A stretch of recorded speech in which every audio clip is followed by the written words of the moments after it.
ओम शांति। आज बाबा ने हम सभी को बहुत सुंदर सुंदर शिक्षाओं से सजाया है। आज बाबा ने चिंताओं से फ्री होने की विधि बताई है कि यदि हमें चिंता मुक्त होना है तो जैसे बाबा नॉलेजफुल हैं वैसे ही बाबा के समान हम भी नॉलेजफुल बन जाएं, ज्ञान के सागर बन जाएं, तो हम भी चिंताओं से मुक्त हो जाएंगे। बाबा ने दूसरी विधि बताई है मनसा सेवा करने की। हम सभी चाहते हैं कि हमारी मनसा सेवा से बहुत आत्माओं को सकाश प्राप्त हो और बहुत सारी आत्माएं बाबा की बन जाएं। स्पेशली हम सभी ये चाहते हैं कि हमारे जो भी मित्र संबंधी बाबा के ज्ञान में नहीं चलते, हम बार बार बाबा को उसके लिए कहते हैं कि बाबा हमारा फलाना संबंधी भी ना ज्ञान में आ जाए तो बहुत अच्छा रहेगा, बहुत कुछ अच्छा हो जाएगा, वो भी बाबा के कार्य में सहयोग कर दे। पर बाबा ने बताया कि जब आप हद के संकल्पों से, हद के संबंधों से ये मनसा सेवा करने की कोशिश करते हो तो ये सेवा यथार्थ सेवा नहीं है। बाबा ने कहा कि मैंने जो पहला पाठ तुम्हें पढ़ाया है आत्मा भाई भाई का, वो आत्मिक दृष्टि पहले पक्की करो। जब आत्मिक दृष्टि पक्की हो जाएगी, आत्मिक दृष्टि यथार्थ हो जाएगी तो सहज ही बाबा ने कहा कि तुम क्या कर दोगे, तुम मनसा सेवा करोगे और मनसा सेवा तुम्हारी सहज प्राप्ति भी कराएगी, यथार्थ सेवा कहलाएगी। बाबा ने कहा कि जैसे संसार में मरने के बाद लोग अपना सब सामान भगवान को देने का सोचते हैं, पर बाबा ने कहा तुम्हें तो जीते जी ट्रांसफ़र करना है। बाबा ने बहुत सहज उदाहरण बताया कि जैसे कोई कितना भी साहूकार हो, भले इस जन्म में साहूकार है पर अगले जन्म में तो इस जन्म के किए हुए कर्मों के अनुसार ही पद मिलेगा। वैसे ही बाबा ने कहा कि अभी तुम जीते जी अपना सब कुछ बाबा को ट्रांसफ़र कर दोगे, समर्पित होकर के, ट्रस्टी होकर के रहोगे, और जितना ट्रस्टी होकर के रहोगे उतना बाबा की मदद भी मिलेगी और भविष्य में 21 जन्मों की प्रारब्ध भी निश्चित हो जाएगी। इतनी सुंदर है आज बाबा की वाणी। बाबा ने कहा कि जितने ये ज्ञान रत्नों को अपनी बुद्धि रूपी तरकश में भरोगे तो माया को ललकारने की ताकत आ जाएगी। नहीं तो यदि ज्ञान रूपी बाण बुद्धि रूपी तरकश में नहीं रहेंगे तो हम माया से ही डरते रहेंगे, और यदि डर हमारे अंदर रहेगा तो हम बाबा के प्यार और शक्तियों का अनुभव नहीं कर पाएंगे। चलिए आज बाबा की 30 तारीख की मुरली सुनते हैं। बाबा बोले, मीठे बच्चे, तुम्हारा मगज दिमाग खुशी से सदा भरपूर होना चाहिए। बाबा ने कहा कि तुम्हारा दिमाग हमेशा खुशी से भरपूर होना चाहिए, क्योंकि तुम अभी बाप के समान मास्टर नॉलेजफुल बने हो। तुम कौन बने हो? बाबा ने कहा तुम बाबा के जैसे मास्टर नॉलेजफुल बने हो। जैसे भगवान ज्ञान का सागर है, परमात्मा का ज्ञान हमें यही सिखाता है कि हर एक व्यक्ति को आत्मिक स्थिति में देखना, हर किसी को यथार्थ स्वरूप में देखना। तो बाबा कहते हैं कि तुम्हारा मगज सदा खुशी से भरपूर रहना चाहिए, क्योंकि अभी तुम बाप के समान मास्टर नॉलेजफुल बने हो। प्रश्न है आज का, तुम बच्चे 21 जन्मों के लिए किस आधार पर माला माल बनते हो? उत्तर है, संगम पर तुम डायरेक्ट बाप को अपना सब कुछ देते हो, सब बाप के हवाले कर देते हो। इसके रिटर्न में तुम 21 जन्मों के लिए माला माल बन जाते हो। बाबा ने कहा कि तुम क्या करते हो? तुम संगम पर बाबा को अपना सब कुछ दे देते हो और डायरेक्ट दे देते हो। तो इसके रिटर्न में क्या मिलता है? बाबा ने कहा तुम 21 जन्मों के लिए माला माल बन जाते हो। बाबा कहते, इस समय तुम्हारे पास जो कूड़ा किचड़ा है वह मुझे दे दो। मरने से पहले अपना सब कुछ ट्रांसफ़र कर दो तो भविष्य में उसका रिटर्न मिल जाएगा। बाबा ने कहा कि इस समय जो कुछ भी है, चाहे बहुत अच्छी अच्छी वस्तुएं भी हैं, सब कुछ बहुत अच्छा भी है, पर सतयुग की भेंट में तो उसकी तुलना यदि सतयुग की प्राप्तियों से करें तो बाबा ने कहा वो तो कूड़ा कचरा के समान है। तो बाबा ने कहा वो मुझे दे दो तो भविष्य में उसका रिटर्न मिल जाएगा। जैसे हम देखते हैं कि संसार में यदि कोई व्यक्ति की मृत्यु हो जाती है, उसके बाद तो उस व्यक्ति का उन वस्तुओं पर कोई हक नहीं रहता। उसके बाद यदि कोई दूसरा उन्हें दान भी करेगा तो वो उसके खाते में तो बहुत कम परसेंटेज में जाएगा। तो बाबा कहते तुम्हें तो जीते जी अपना सब कुछ ट्रांसफ़र कर देना है। गीत है ओम नमो शिवाय। ओम शांति।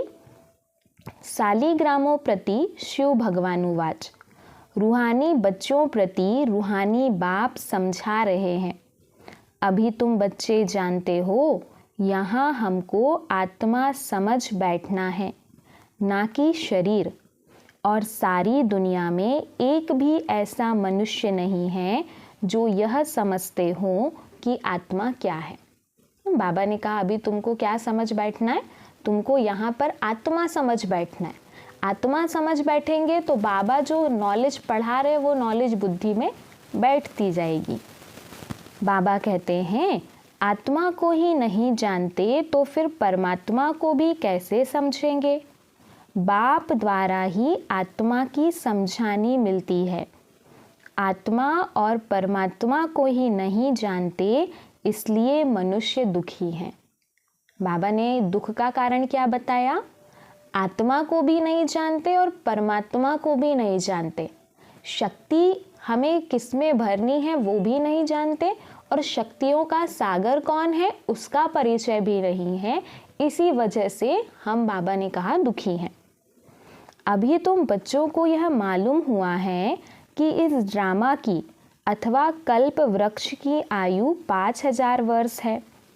यह तो समझते हो, उन्हों का बीज अगर चैतन्य होता तो बतलाता ना कि मुझ बीज से झाड़ ऐसे पैदा हुआ। अब वह तो है जड़, यह चैतन्य एक ही मनुष्य सृष्टि का वैरायटी झाड़ है। तुम बच्चों को अभी सारी नॉलेज है। तुम्हारे में भी नंबरवार पुरुषार्थ अनुसार शुरू से लेकर अंत तक सारे झाड़ का ज्ञान मिला हुआ है। जैसे बीज में सारे झाड़ का ज्ञान होता है, यह बाप है चैतन्य बीज रूप। गाते भी हैं परम पिता परमात्मा सत चित आनंद स्वरूप है। निराकार की महिमा गाई जाती है। उनकी महिमा सबसे बिल्कुल ही न्यारी है। मनुष्य तो कुछ भी नहीं जानते हैं, परमात्मा की महिमा, बाबा ने कहा, सबसे न्यारी है।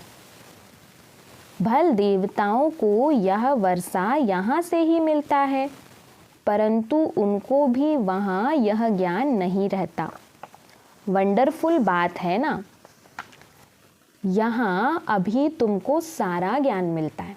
बाबा ने कहा ये कितनी वंडरफुल बात है, कितनी आश्चर्य की बात है कि देवताओं को सारा वर्षा यहाँ से मिलता है, सारी प्राप्ति यहाँ से होती है, पर जब प्राप्ति हो जाती है तो वहाँ यह ज्ञान नहीं रहता। बाबा कहते हैं बुद्धि में नॉलेज है, सृष्टि चक्र कैसे फिरता है। बाप आकर के नई राजधानी स्थापन करते हैं। तुम इस ड्रामा के एक्टर्स हो। सिर्फ तुमको ही ड्रामा के आदि मध्य अंत रचता और रचना का ज्ञान है, और किसको है नहीं। बाबा ने कहा तुम इस ड्रामा के एक्टर्स हो। तुम्हें ही क्या है? तुम्हें ही सारी सृष्टि के आदि मध्य अंत का रचता और रचना का ज्ञान है।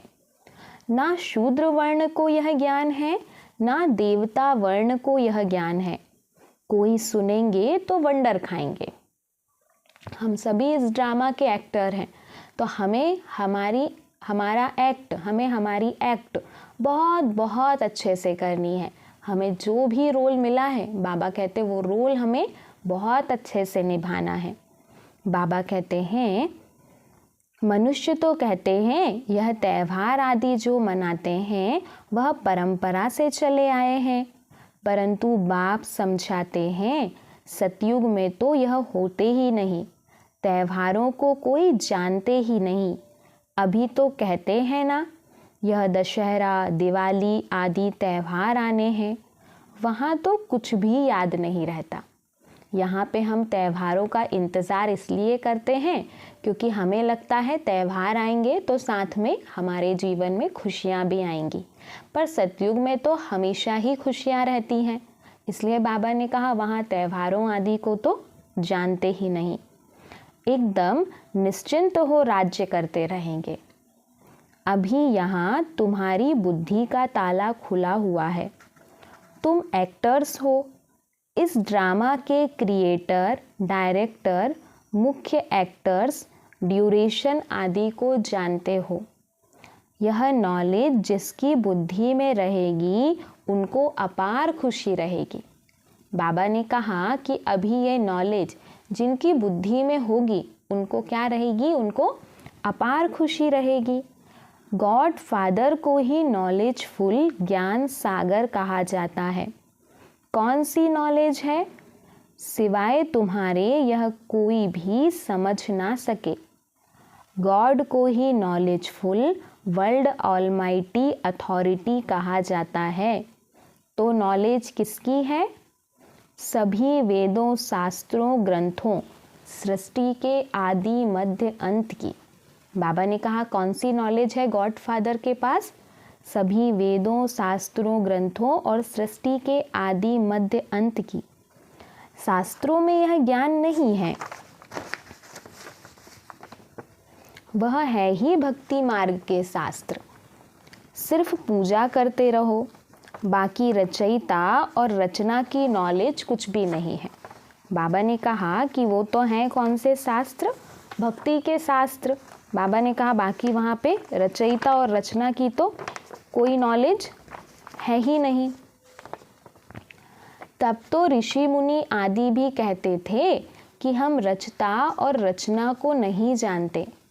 समझाने वाला एक ही बाप है तो जानेंगे फिर कहाँ से?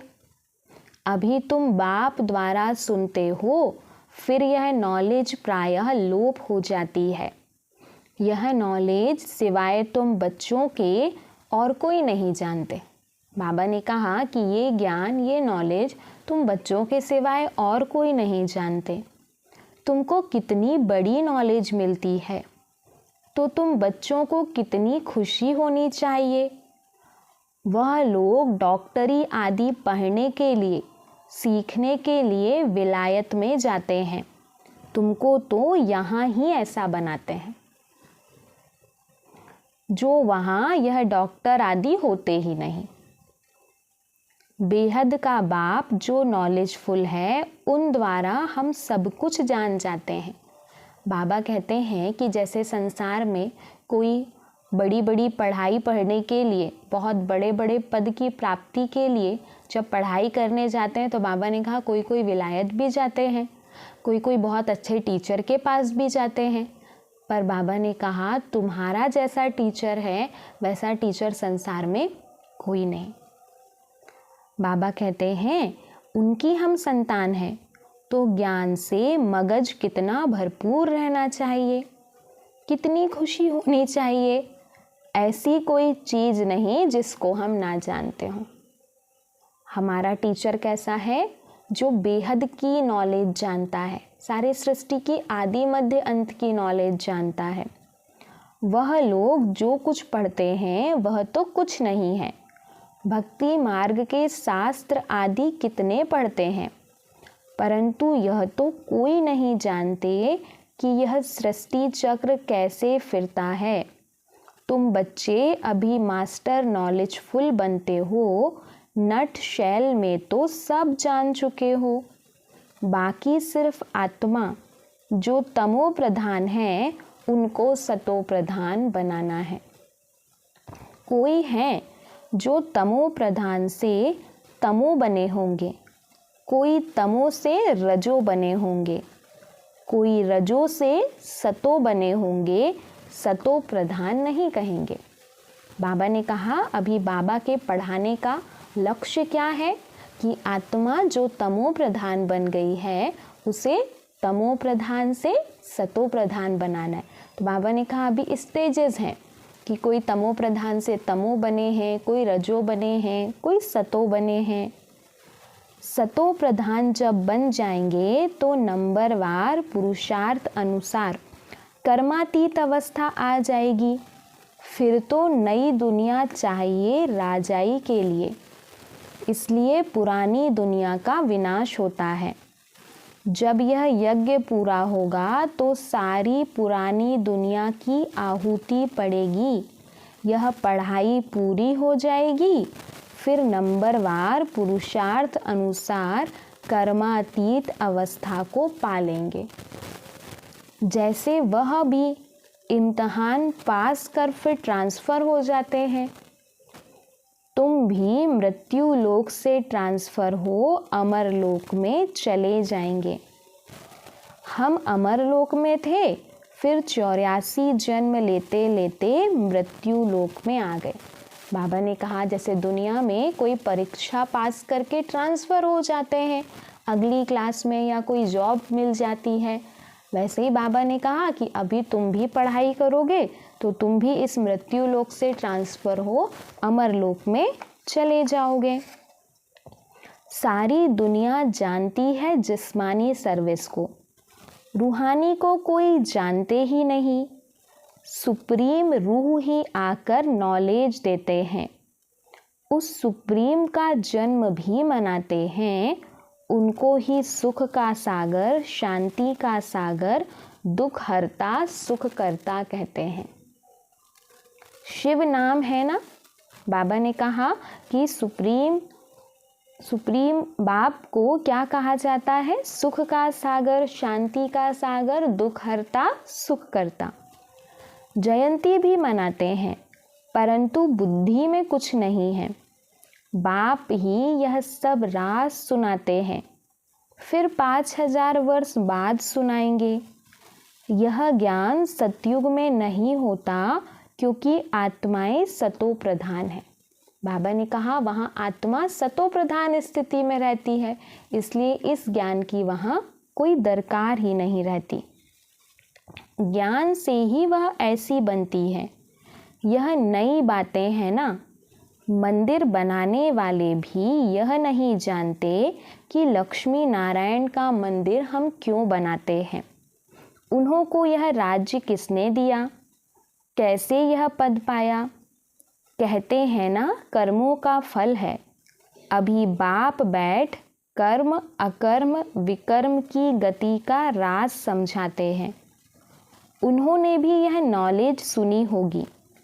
है ही भगवानुवाच, गीता से ही आदि सनातन देवी देवता धर्म की स्थापना हुई। वहाँ बहुत थोड़े मनुष्य होते हैं, बाकी पुरानी सृष्टि कहाँ गई? जरूर विनाश हुआ होगा। तुम जानते हो आफतें आदि बहुत आनी हैं। पुरानी दुनिया के विनाश के लिए क्या क्या चीज़ें बना रहे हैं। यह वही महाभारत लड़ाई है, जबकि भगवान ने आकर रुद्र ज्ञान यज्ञ रचा है। भगवान यज्ञ किस लिए रचते हैं? यज्ञ रचा जाता है सुख शांति के लिए। बाप सभी का दुख हरता सुख करता है, तो इस ज्ञान यज्ञ में सारी पुरानी सृष्टि स्वाहा हो जाएगी। बाबा ने कहा इस ज्ञान यज्ञ के माध्यम से हम अभी हमारी विकार बुराइयां स्वाहा कर रहे हैं, और विकार बुराइयां स्वाहा होने के बाद बाबा ने कहा सारी पुरानी सृष्टि स्वाहा हो जाएगी। हम ब्राह्मण ब्रह्मा के सच्चे मुख वंशावली हैं, तो बाबा जो मुख से कहे वह मानना पड़े। श्री श्री की श्रेष्ठ मत से ही हम श्रेष्ठ बन रुद्रमाला के दाने बनेंगे। बाबा ने कहा कि अभी श्री श्री शिव बाबा की श्रेष्ठ मत पर चलेंगे तो ही हम श्रेष्ठ बन क्या बनेंगे? रुद्रमाला के दाने बनेंगे। बाबा कहते हैं ऊपर में है शिव बाबा, उनका है निराकारी सीजरा। निराकारी सीजरा वह फिर साकारी सीजरा होता है। पहले नंबर में है प्रजापिता, तो वह हुआ जिस्मानी और वह रूहानी। रूहानी बाप आकर प्रजापिता ब्रह्मा द्वारा रचना रचते हैं। उनको बुलाते ही हैं, हे पतित पावन आओ। पुरानी पतित दुनिया को पावन बनाने आओ। नई नहीं बनाते हैं। प्रलय होती नहीं तो यह वर्ल्ड की हिस्ट्री ज्योग्राफी रिपीट होती है। 84 का चक्र फिर से शुरू होता है। बेहद के बाप से बेहद की नॉलेज मिलती है, बेहद का वर्षा मिलता है। बेहद के बाप को सब याद करते हैं।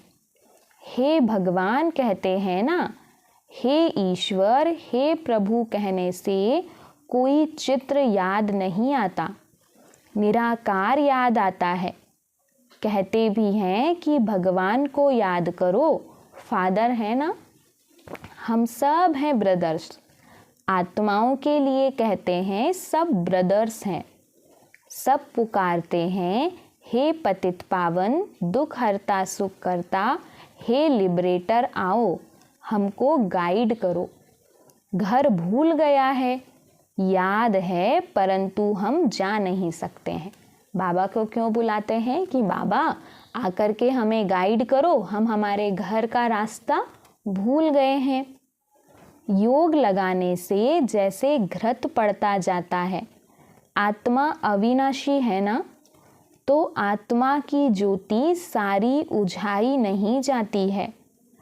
तो अब योग बल का घृत डालना है, सदैव के लिए फिर दीपमाला सोझरा हो जाएगा।